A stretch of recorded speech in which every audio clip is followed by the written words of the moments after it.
Have you been wondering whether or not starting an Airbnb business might be a viable way for you to build remote income in the United States so that you can move to other countries? Where our guest today on Entrepreneur Expat is an expert in Airbnb and also a digital nomad who spends 6 months in Peru every year and the other 6 months traveling around the world. Her name is Tawny Powell, and she's answering all of your Airbnb questions today. For those of you who've been asking us about how to buy Airbnbs in the US, turn that into a business, and then move abroad. We also talked a little bit about the differences between buying real estate in the United States versus buying real estate here in Mexico.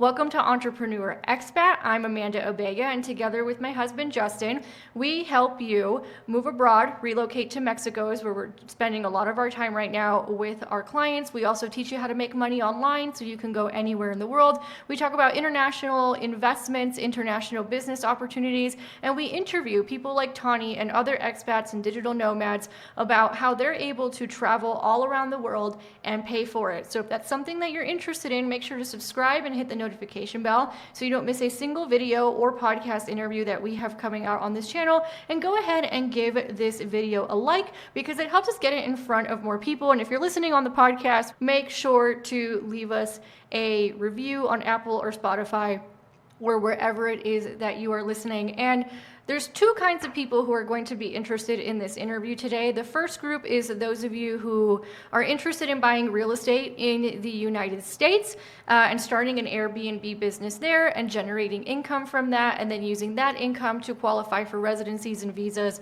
in other countries, which is essentially what Tawny did. So that's one group. There's another group of you that's going to be more interested in buying real estate here in Mexico. It's actually one of the top questions we get asked every week. It's all about real estate. So we can now help you find real estate in Mexico. We can help you find commercial properties to invest in. We can help you find vacation rentals. We can help you find investment properties, and we can help you find a home with our team of real estate experts. We've got notaries, we've got attorneys, we've got tax experts, we've got real estate agents. We basically built the whole team already to make this as seamless as possible for you. We also have bankers, financing, fideicomiso for the freehold leases. We figured out all the little details for you already to help you find the best property for you. So if you're interested in Mexico specifically, then go to entrepreneurexpat.com/consult and we can get started there. But there's another group of you who perhaps wants to get started in the United States because you're already there doing real estate investing there and then using that money to move abroad. If that's you, then you're definitely going to want to listen to what Tawny says because she has a very methodical process that she works her clients through so they can see a lot of success. And here's the interesting thing. It's not as hard as you're probably thinking it is. It's not going to cost you as much money as you're probably thinking it is. And it's not as complicated to run Airbnbs remotely as you probably think it is. So without further ado, let's get into this interview. Hey everyone, and welcome to another expat story here on Entrepreneur Expat, where we show you how to make money from anywhere in the world so you can go wherever you want. Today I have Tawny Powell with us, and we met on Facebook because Tawny is an Airbnb coach, and many of you have been asking us if Airbnb is a viable solution so you can have your digital nomad life. How does it work? How do we get started? So Tawny is here to answer all those questions. Tawny is an expert investor in Airbnbs. She spends 6 months, right, in Peru every year. And then the rest of the time, you're just traveling around and enjoying that passive income. So thank you so much for being here to talk about this, because it has come up a lot in the comment section on this channel and also in our emails from the podcast. Cool. Thank you for having me. I'm excited. So before getting into all that, like how they can get started with Airbnbs, who is Tawny and how did she end up becoming a digital nomad? Who am I? And how did I become a nomad? I don't know which question is easier.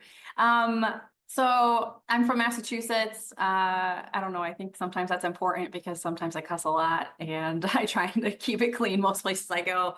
But I can be a little in that way, communicate in that way, a little abrasive sometimes. And I'm pretty like very business oriented. I work very fast. I move very quickly, and I've been pretty successful. Um, I am a real estate investor, coach, and consultant, and I work with my clients all over the US. And I help them typically either buy their first home and live in a portion of it and rent a portion of it on Airbnb, or I help them buy their first investment property and put it on Airbnb. So I work with first-time homebuyers and first-time investors who are usually like house hacking. Um, yeah, I built my small portfolio of real estate in Atlanta kind of on accident. It wasn't my plan, and I got really Look, a lucky. lot of businesses start by accident. Entrepreneur Yeah, expat was a half an accident, so. totally, totally. I got lucky and just like happened upon a friend who turned mentor, and yeah, I'm able to live off of that passive income now abroad. And yeah, I live in Peru half the year, and right now I'm in Cartagena, Colombia, and I'll be I don't know where next. What prompted you to move abroad? Yeah, a few years ago, I was actually in one of my Airbnbs in Atlanta, and it just like something just hit me like an overwhelming feeling. I'm pretty intuitive, and I move with like my intuition or my spirit, like whatever guides me that way, especially when it's really powerful and strong. And so I just got this overwhelming feeling like I'm not supposed to be here anymore, even though I love Atlanta. I lived there for 16 years after I finished college, and it was odd. It was odd for me because I was like, really? I really love it here. But I think in one hand, Atlanta as a city, in my opinion, has gotten a little overdeveloped, overgrown. It's just not as fun as it used to be. It's all a lot more expensive and all that jazz. Um, and I didn't necessarily know that the current election was going to go the way it went this year. But I just think more and more I had become more dissatisfied with politics in general in the US. Yeah, talk about it. We had comments just on that very topic coming in last week. We did a video about 11 things we don't worry about since moving to Mexico. And one of the things that we said was like, we don't deal with the polarization anymore. And Um, normally we've noticed that if you're the type of person who moves abroad, like you don't fit into like the whole polarized two party thing because you're just seeing it from a totally different perspective once Absolutely. you're in other countries and you're just like, this is a mess. Yeah, it's a hot mess. It's a blazing hot mess right now. Yeah, and I never felt like I fit into either. And I, for a long time, felt like whatever my values are and my beliefs, like they're never really represented. So, I started going abroad a few years ago. Like I would skip the winter because I don't like the cold weather Hmm. from Massachusetts. And so I would skip the winter and go to like the islands. I went to Belize or Puerto Rico, Dominican Republic, spent some time in Mexico City. Um, and after like the third time, I was getting ready to go abroad again for the winter, and I just stopped and I was like, why am I planning to come back? Like every time I came back, I kind of never really wanted to come back. So I just decided not to. And Yeah, here. are you finding that people are just finding because this is, I mean, we're obviously seeing it in Mexico, we hear in Colombia, it's kind of similar right now. I know you're there. Are you just also finding that perhaps something that has changed is now because the world has changed so much that now you can just find a lot of similar opportunities, same standard of living or close to same standard of living, and obviously much higher quality of life all over the world. Like you're not stuck to US, Canada, Europe, Australia anymore. Yeah, I think you can definitely find a very similar standard of living in a lot of places. And I don't even know if the world has changed so much like quickly. I also have it like Americans tend to live in a bubble and we just don't get out, and we have this idea Oh of yeah, there's also that. how life is like in other countries, and then we go and we're like, oh wow, like we're sold propaganda in the States that when you kind of start to travel, you're like, oh, like everything's fine here. There's hospitals and there's places like if I get sick, I can get well. And, there's healthy food, often healthier than in the US. And so, yeah, yeah, very, Yeah, well, if we get not some. better, because it's more affordable for us. Yeah, it's better Uh, because it's more affordable because you're doing the ultimate hack, which is, hey, I'm earning in dollars, but I'm yeah. living in pesos, for example, or Thai baht or whatever it is that people go do. That's like the ultimate hack. I was telling my husband just this morning, I was like, I almost feel like I'm cheating. Well, obviously not, right? But and none of us are. We've worked our asses off for this and made difficult decisions and changed, but it's almost like you feel like you're cheating in a way because it's like, wait a minute, I understand business. I know how to earn in dollars. Entrepreneur expats to the point where we get applications for relocation consults every day automatically just off of YouTube. So we understand that whole game. And then we moved to another country. So now we're doing the currency arbitrage. And then we also reduced our tax bill from the US. Like we feel like we're cheating. Mhm. It can feel that way. Right. Yeah, you can. You can. Like we're not. We worked our asses off for this. But it's almost like a whoa, like once you see that all start coming together and people don't realize these are like wealth hacks. These are some Totally. serious wealth building hacks. Totally. That if you just change you start learning how to make money on your own. So you're already getting tax advantages there. You're in real estate, you get even more tax advantages being in real estate. And then you start taking advantage of geo arbitrage. I mean, you can pay off debt, you can invest, you can get savings, you can open your world to massive opportunities in other countries, not just the country where you're from. I mean, it really just expands you in a way that's just not possible if you just stay where you are. It absolutely does in a lot of ways. Yeah, I feel like we're very lucky also to have been born in the US and have that opportunity be so easy for us to do. Yeah. Yeah. Yeah, where you learn that. It's like we tell people like you take what's good of each country, right? And then you just make it work for you. Like take what's good about the US. A lot of us learned how to make money and earn in Mhm. dollars, but Mhm. learn how to do that online and go take it somewhere else. Yeah. Yeah. Yeah. I like it. It works. Okay, so how did you end up picking Peru? I'm interested in this because it's come up a few Mhm. times in the expat spaces, and also in WhatsApp conversations that we've had. It seems like there's more people interested in Peru now, for residency. So how did you end up coming up on the decision of Peru? Yeah. It was sort of like I didn't know where I wanted to live. Like when I left the US, I kind of came to Cartagena for 3 months because I love it here, but I wasn't sure if this is where I wanted to like root down. And then I kind of bounced around Mexico a bit, Mexico City and Merida and Oaxaca and whatever. And then I decided to come, I planned a trip to Lima because I Mhm. really wanted to get like I wanted to get some cooler weather. Like I love the heat, but also I love like a good fall feeling where I like to wear a scarf Well, sometimes. you're You from New know, like England, so I missed that. I was in this hot weather for like almost a year. And then I was planning to go from Lima to Buenos Aires. And when I got to Lima, and I chose these cities, I should say, because after like traveling abroad for the winters, I realized there was like things I was looking for in where I wanted to live. I wanted to live in a massive city because I'm very fitness oriented. Like I like a really great gym. I like to dance. I like rock climbing gyms. Like I like to do cool stuff that you typically only find in really big cities. So I picked Lima because it was a huge city and I like a city on the water because I'm kind of spoiled now and I live my life with an ocean view. Like I don't, that's a non-negotiable for me now in my residence. So I needed a big city on the water. I wanted somewhere that was cool. I decided to go to Lima.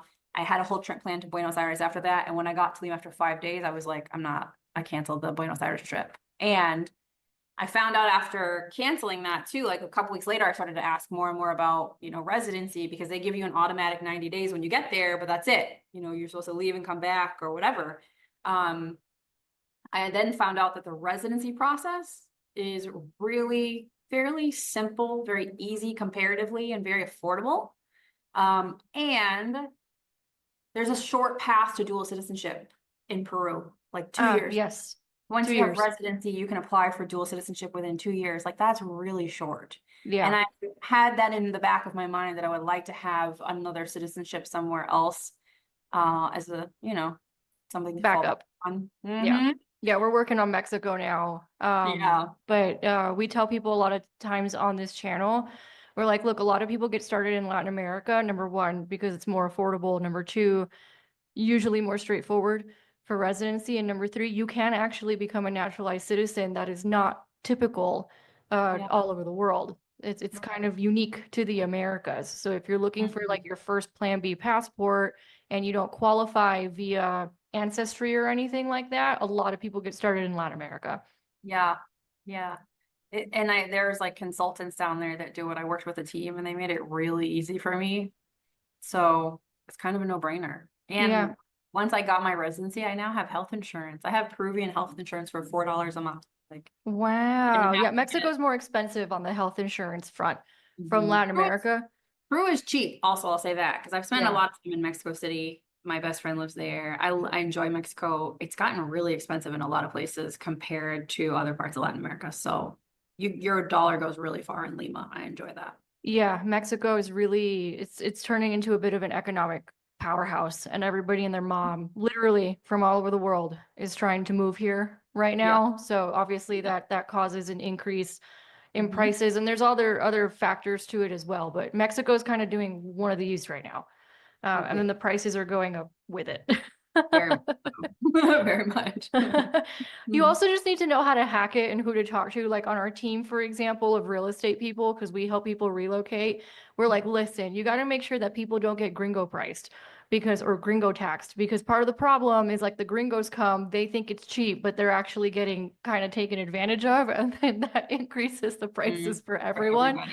That's Mhm. a part of what's going on too. But yeah, okay. So what is the process for residency in Peru like, and what is it that they ask for? I could tell you very little about that. I hired consultants and I just did what they told me. Like Well, I that's don't, the best way to do it, girl. yeah, Instead like of I trying don't to do it really on know. your own. That was like that started back in October, I think is when I started. So, I mean, we opened up a bank account on my first day. Like Scotiabank will allow you to open up a bank account there without residency yet. And then we had to go to another bank and do some other stuff. I had to get a background check from the state submitted. So how I had about to talk go about why you to, chose to just hire it out? Because a lot of people will stick it through and try and do it on their own I in don't a have whole bunch time. of countries. I don't have the time, energy, or interest to do that. Hell no. Like, I'm not into bureaucratic stuff. I kind of hate paperwork, hate all that stuff. No, I'm happy to pay somebody else to handle it for me if they're available. Yeah, no, I do. Perfect. But it Okay, took like 3 months. I can tell you that. It took like three 3 months. months for the whole process. Yeah, that's not too bad, including opening the bank account and all that stuff. That's not too bad at all.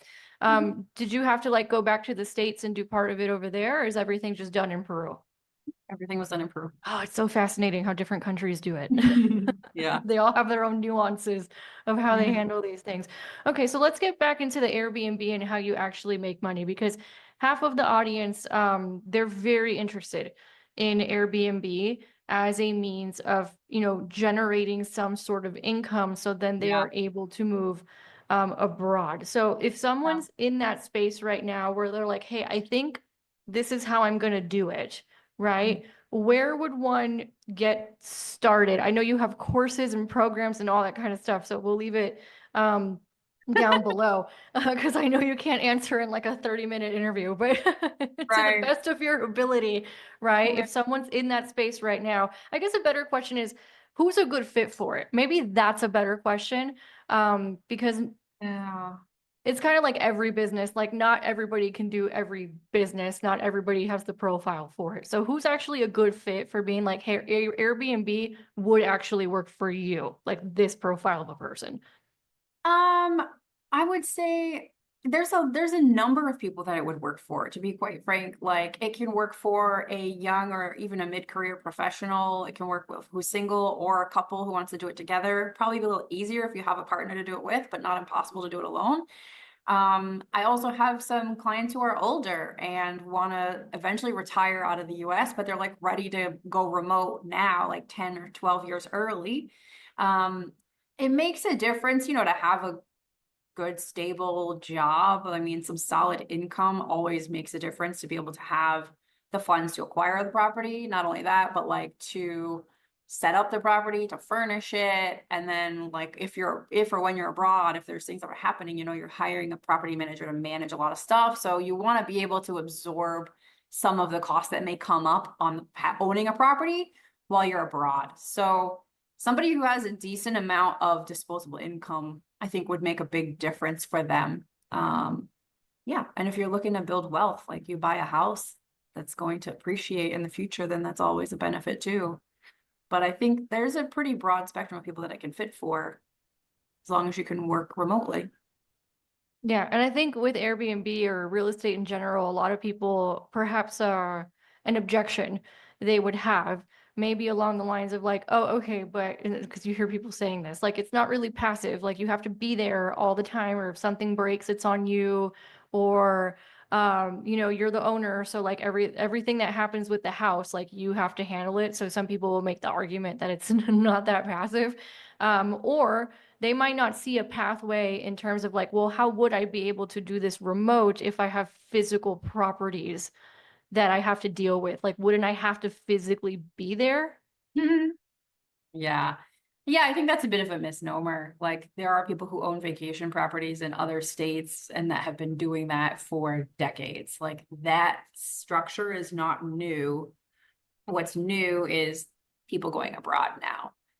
But with a great property manager, or I have a lot of clients who have family who maybe have like kids and they don't really want to leave the US, at least not yet, or family who, for whatever reason, they're taking care of an elder or somebody, they have local people who can help them manage. It's not a problem at all. And you can set it up to where you like rarely ever hear a word about it and you just collect money in your bank account. It's really in how you set it up. And you go through all of that in your courses. So let's get into how else you make money, which is the fact that you now teach people how to do this for themselves, which is, taking advantage of the knowledge economy, which is what we Mhm. tell a lot of people. Like, if you're an expert in something, you can turn that into a business. Or So yeah. how did you come to doing that, right? Or was it just Yeah. kind of like a natural progression? Like, I'm already doing it. I'm getting all these questions about it. Let me just start answering the questions and get paid for it. Yeah. Yeah, so it was sort of serendipitous. Like when I began my career after I finished grad school, I began my career in the nonprofit space, working at community development organization, teaching their home buyer program. It was not at all what I planned to do with my career, but I ended up really loving it. And so I worked with first time home buyers I have now for 13 years. And so for the first 8, I was working in 2 different nonprofits. And so through that process, I bought my own house and started Airbnb my guest rooms because I liked the flexibility of it. I didn't want a long-term roommate. Like I wanted to be able to make the money that I wanted and then close the calendar when I wanted my space to myself for a week or whatever. And then once I moved on to property number 2 and property number 3, at number 3, I kind of felt like, okay, I can now start like really helping people do this now that I've done it. And I've been through a lot of the hiccups and the roadblocks and all of that crap. Like I went through all the obstacles that I can help my clients not have to go through. Um, so I had a history of teaching and counseling and coaching already in the nonprofit space. And so it was just sort of a natural progression when I decided to quit my job and become self-employed full time. I had Airbnb income already coming in, so I didn't have to worry if my coaching online business didn't make money for the first like 6 months or whatever. I was going to be fine. So it gave me the freedom to do that. And I love to teach. I love to coach. I love to work with people anyway. So it just kind of made sense. How long have you been doing the coaching part? I've had a coaching business of some kind since 2015, 10 years.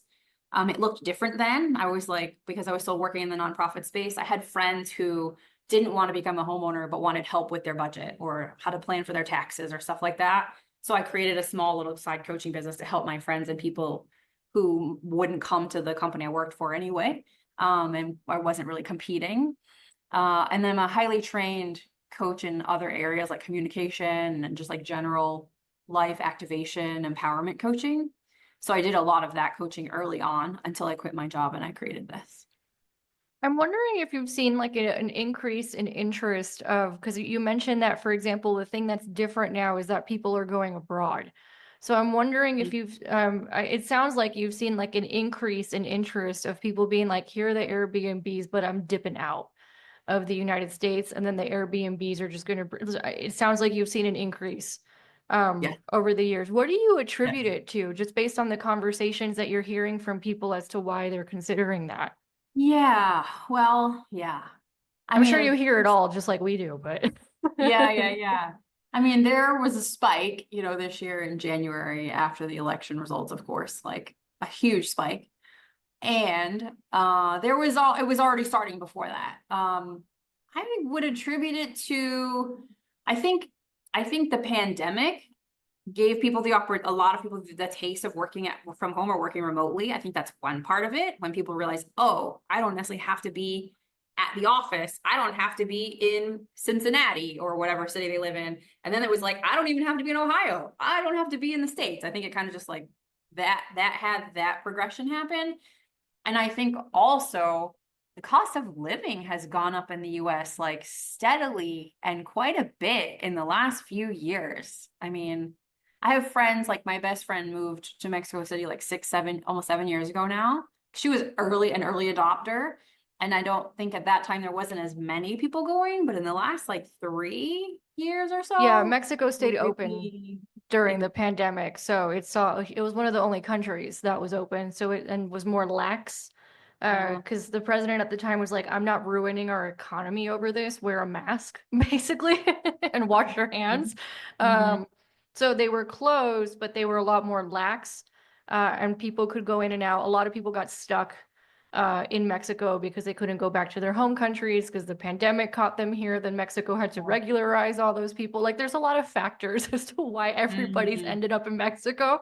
mhm. But we can see it just from our stats on the website. There's people from all over the world trying to move here right now because they think there's actually a lot of economic opportunity in Mexico. A lot of people think Mexico's on the verge of its golden age.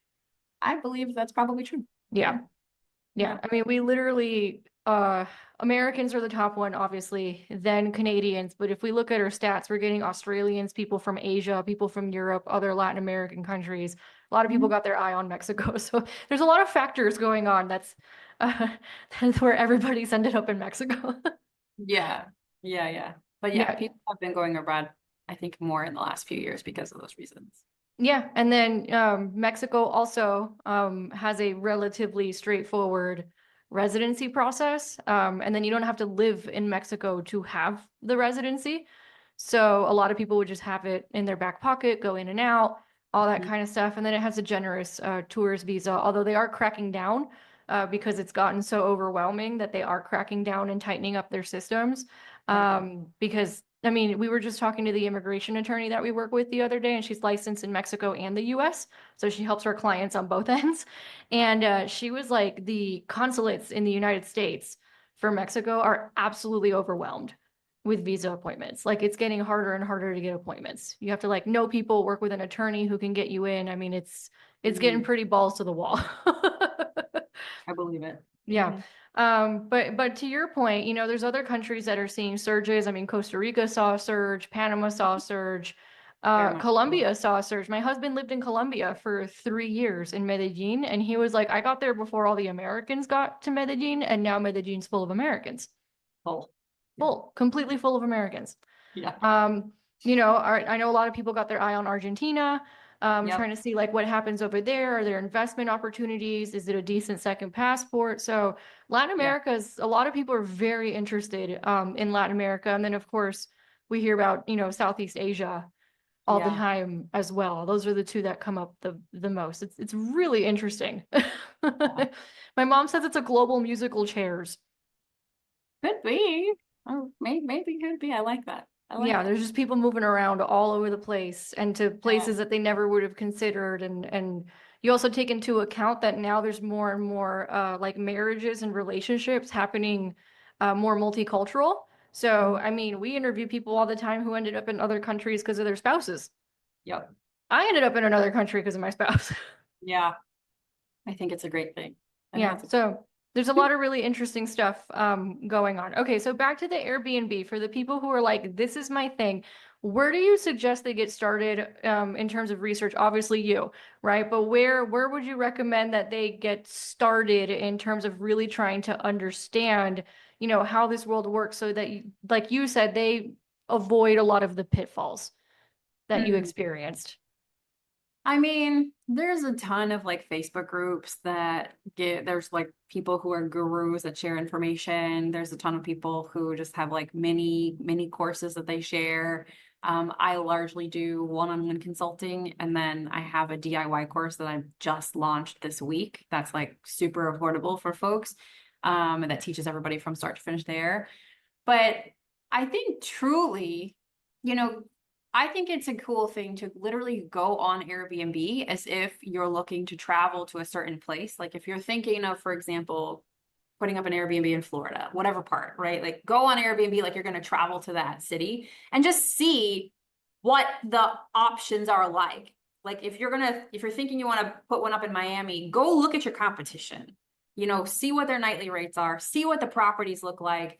And then you can take that and go to realtor.com and see like, how much is this going to cost me? Can I afford a property like this? What can I afford?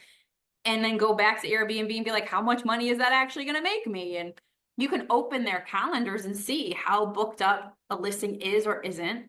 And that doesn't necessarily mean that the best listings are always booked up. There's some great listings that maybe just don't have the best marketing, don't have the best management. You can make a lot of things work. But I think that's the best way to actually get started is go to the source and see what properties are earning nightly.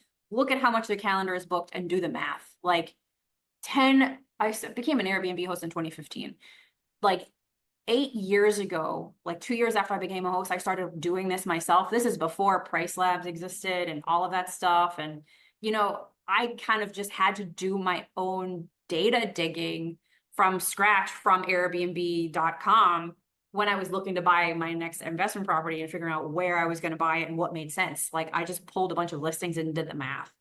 I think you can get a lot of value out of that alone instead of just like taking people's opinions about stuff. Go look at the numbers. I've seen you posting on Facebook recently because I'm thinking about the cost of living and how cost of living has gone up in the United States. And I'm thinking there's probably people watching or listening to this right now that are like, hey, that's great, but like housing prices are through the roof in the United States. I'm looking at other countries. Now, we'll get to the other countries in a second, right? But you have been posting something interesting on Facebook that I've seen this week about people thinking that they need the 20% down, but they don't actually down payment for the United States. But they may not actually need the Yeah, 20% down. So, no, real talk, 90% of my clients, you're not gonna believe me when I tell you, 90% of my clients spend less than $5,000 out of pocket to buy their property. Granted, they live in it and their intention is to live in it. At least when they buy it, their intention is to live in it and they live in part of it and they Airbnb part of it. That's how 90% of my clients get started. And I recommend that more than anything in the world because you end up buying a home. You now have an asset. Someone else is paying your mortgage. You get to learn how to become a host on site. Like you said, a lot of people think I can't just buy a property and leave. While you can, you'd probably be a lot more comfortable and have a lot more confidence in that if you didn't and you lived there part-time or for a time and managed it yourself so you know what the process is like. That way, when you go to move abroad, you're not having a property manager or cleaners or whomever like try to tell you that they want to charge you through the roof for whatever service they provide because you know what it took. Like you're like, right. it doesn't take me 3 hours to clean that. It takes you an hour and a half. Like, you Right. know, Same thing as you did running a it. business. Like, you know what the KPIs and their metrics are based on what you did first. Mhm. Same Yeah. thing. So you don't need 20%. Now, if your intention flat out is just to buy a home and never touch, step foot in it, never live in it, nothing. Yeah, there's not really, and you don't plan to ever be there at all. Yeah, 20% is standard. There's no other way around that. And if you're willing to, or you're interested in living in it for a time, or even splitting your time 50-50, there are ways to do it a lot more affordably than that. And most of my clients do. Okay, so we'll leave the information below for those who are interested in doing that first. The other question that we get is Airbnb in other countries. So, for example, right? Yeah, yeah, I don't think people realize how different it can be from yeah. country to country, depending on what's Mhm. going on. But for example, we will get comments and they'll say, okay, well, my plan, because we get applications for relocation every day. So people are telling us some of their plans, and sometimes they're like, well, my plan is to buy real estate, for example, in Mexico, which is where we can help people find real estate and Mhm. investment opportunities. And my plan is to, for example, Airbnb it, right? So for those who are like, hey, my plan is like, I don't want to buy an asset in the United States. Maybe I want to go buy an asset in Mexico because I can get higher returns on a vacation rental or anything like that. What advice would you have for those people? Because Yeah. you know, the United States is very regulated and lots of other countries are not as regulated. And the US has certain rules and other countries have other rules. So what would be your advice for those? And not just Mexico, but you know, we hear Dominican Republic, Costa Oh Rica, yeah. we hear it all. Yeah, I hear it sometimes too. I have people contact me a lot saying that's what they want to do. And while I could and I would be willing to help somebody navigate that, I haven't done it myself, and there's a lot to consider. I don't know that, like you said, the regulations is one aspect. I also don't know that Airbnb air cover insurance is the same country to country. If you have Airbnb guests in your house in the States and they light a fire on accident in your kitchen and they burn your kitchen down, like Airbnb is going to reimburse you for that at some point. It may take them a long time, but you're going to get reimbursed. I don't know that that holds true everywhere else. I personally don't know. Also, every city has their own regulatory oversight, and then countries in general, like if we go to a store, whether you're in Mexico, or you're in Peru, or you're in Colombia, and we slip and fall and we break a leg, we're not suing anybody. No, not in Latin America. That's They're gonna not be like, you're the happening. idiot who fell. Exactly. But in the States, there's a way to get like compensated for that. So I think people forget, like a lot of Americans, they bring their American mindset and they to this possible investment. And there's a lot that they need to consider that like stuff like that, if something happens, like you may not be made whole. Like it's riskier. It is by Okay, far so riskier for So sure. let's talk about that. For those of you who are looking for real estate in Mexico, we've got real estate people, attorneys, notaries. Like it's a little bit, people are used to doing vacation rentals and investment properties in Mexico. So it's perhaps a little bit more Mhm. thought out, I guess is the word I'm looking, desarrollado, developed.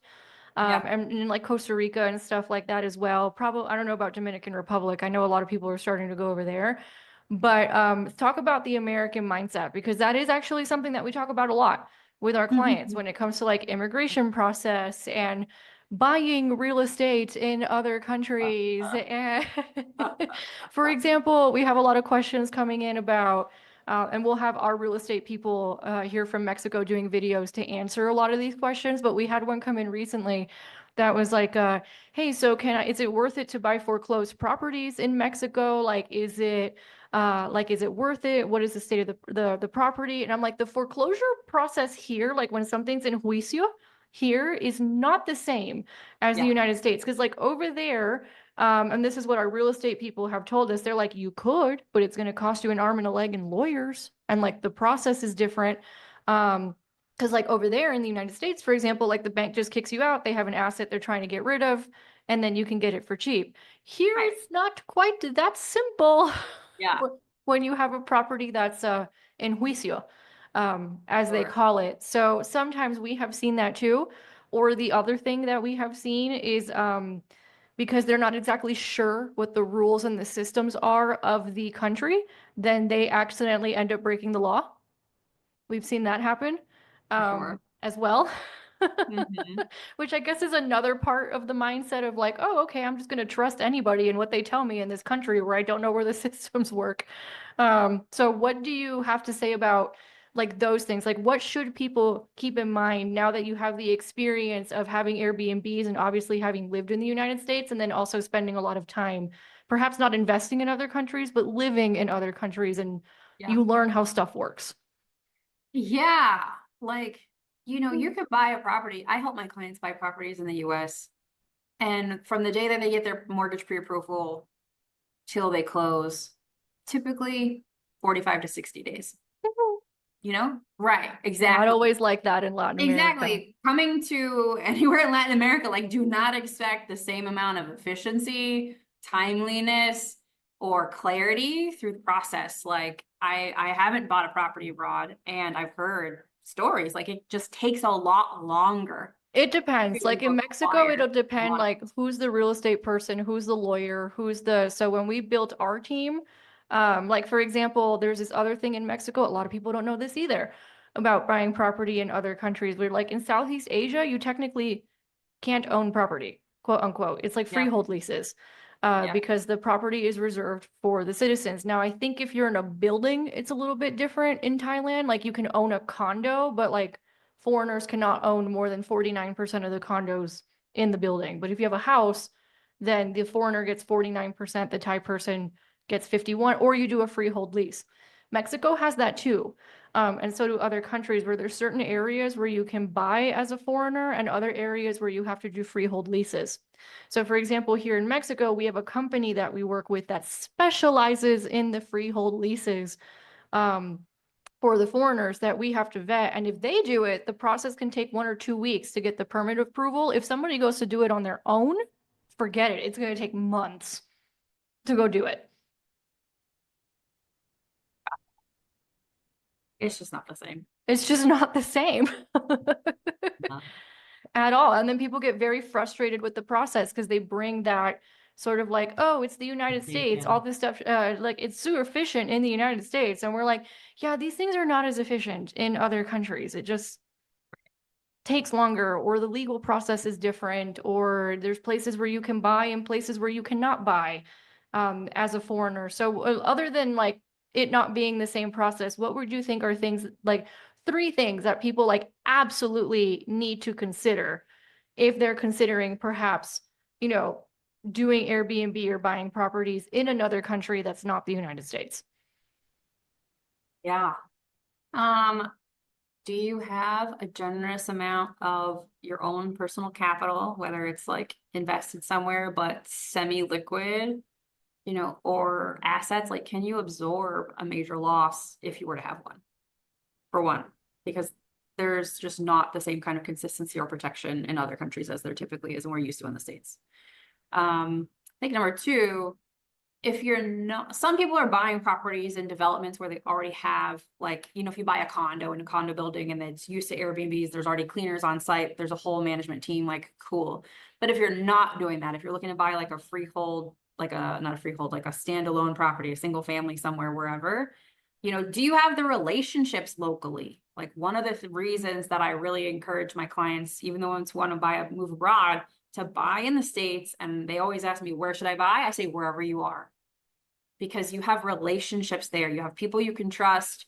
Even if you don't know someone directly who can property manage, you probably know someone in your circle who can refer you to someone. Like, you've got a couple degrees of separation, very few, to trustworthy people that can help you manage your property, keep an eye out, clean it, do whatever you need. What would be the third if someone wants to move abroad?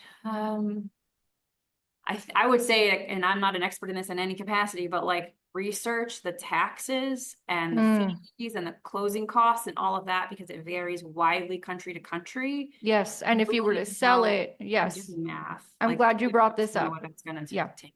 I'm so glad you brought this up, because here's the thing a lot of people don't know. And again, we specialize more in Mexico because that's where we're spending most of our time and people are asking us about. But for example, in Mexico, let's say you buy a property and then you are a foreigner. And we recently did a video on whether or not the Mexican passport is worth it. And we forgot to mention this part in terms of getting Mexican citizenship. So if you were to buy a property as a foreigner in Mexico and then you go sell it and you're still a foreigner, oh, you're going to get taxed big time. Big time. Now, if you're a citizen of Mexico, then you don't pay as much in the tax. And then again, when we built our team, like, we've got tax attorneys, the lawyers, the accountants in both countries and all that kind of stuff, because to your point, it can get very messy when you're dealing with taxes in multiple countries and then a country that you're not, that you're a foreigner in and you don't understand how the system works and all that stuff. Just yesterday, actually, we were talking to one of the CFOs who helps our clients with their businesses based in the United States, but they're living abroad. And he told us a story. He's Mexican. And he's like, yeah, I had American clients. They had American businesses. They came to Mexico City. They started doing Airbnbs in Mexico City. And they did the registration of the company in Mexico correctly, but they screwed up on the tax application and they ended up having to shut everything down. Because they tried to do it on their own without necessarily like understanding the system and how it works. Yeah, not a good idea.